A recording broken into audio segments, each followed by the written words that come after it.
Mga kapuso, 9:56 po ng umaga ngayon at kanina lamang ay nakita po natin si dating Executive Secretary Salvador Medialdea na inilabas po ng detention facility. Nakasakay siya sa stretcher at isinakay po siya dito sa ambulansyang ito.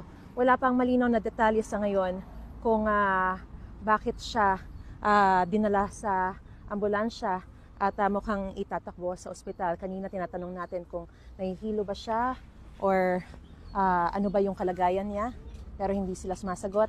Kasama po niya, sumakay dun sa ambulansya, si Senador Robin Padilla na magsisilbing parang kanyang guardian sa pagpunta sa ospital.